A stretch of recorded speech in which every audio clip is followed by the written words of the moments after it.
ఎడారిలో సెలయేర్లు. జూలై 2. నీవు నడుచునప్పుడు నీ అడుగు ఇరుకున పడదు, నీవు పరిగెత్తునప్పుడు నీ పాదము త్రుట్రిల్లదు. సామెతలు 4:12. విశ్వాసము నిండిన బాటసారి కోసమే దేవుడు విశ్వాసపు వంతెనలు కడతాడు. ఒక్క అడుగు ముందుగానే ఆ వంతెనని దేవుడు కడితే అది విశ్వాసపు వంతెన ఎలా అవుతుంది? కంటికి కనిపించేది విశ్వాస మూలమైనది కాదు. కొన్ని చోట్ల వాటంతట అవే తెరుచుకునే గేట్లు ఉంటాయి. ఎవరైనా ఆ గేటును సమీపిస్తూ ఉన్నప్పుడు అది రోడ్డుకు అడ్డంగా, నిటారుగా, మొండిగా, నిశ్చలంగా నిలబడి ఉంటుంది.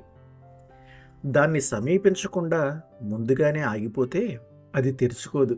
కానీ ఆ గేటు అక్కడ లేదనుకొని నేరుగా కారు తోలుకుంటూ వెళ్ళిపోతే ఆ కారు చక్రాలు రోడ్డు అడుగున ఉన్న స్ప్రింగుల్ని నొక్కటం వల్ల గేటు తెరుచుకుంటుంది. కారు నడిపేవాడు సందేహించకుండా గేటు వైపుకు దూసుకుపోవాలి, లేకపోతే గేటు మాత్రం అలానే మూసుకుని ఉంటుంది. మన బాధ్యత రోడ్డు పైన ఉన్న అడ్డంకుల విషయంలో కూడా ఈ సూత్రమే వర్తిస్తుంది. అది తలుపే కావచ్చు, ఒక నది లేక పర్వతమే కావచ్చు.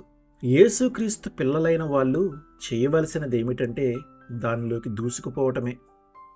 అది ఒక నది అయితే నీ కాలు నీటిలో వేసే క్షణంలో ఎండిపోతుంది.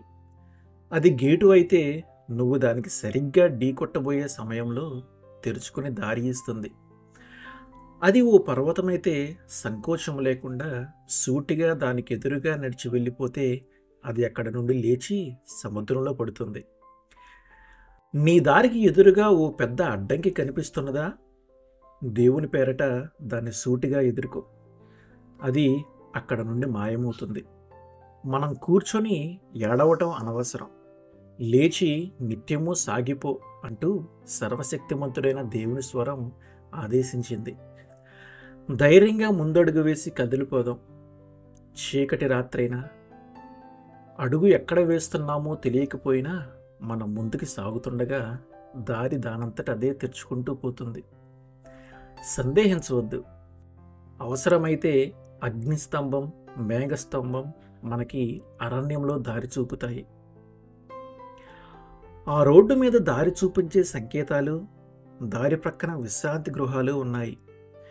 మన ప్రయాణంలో ప్రతి మజిలీలోనూ మనకి ఆహారం, బట్టలు, ఆదరించే స్నేహితులు దొరుకుతారు.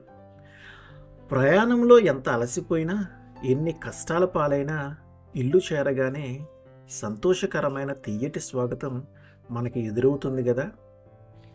ఎత్తైన చోటికి ఎక్కిపోతున్నాను, వెలుగుబాటలో సాగిపోతున్నాను.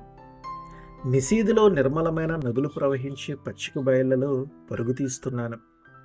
నా కోసం మా ఇంటికి వెళ్ళి వెతికేవాళ్ళు ఇంటి తలుపుల మీద రాసిన దాన్ని చూశారు, ఇతను ఎత్తైన చోటికి ఎక్కిపోతున్నాడు.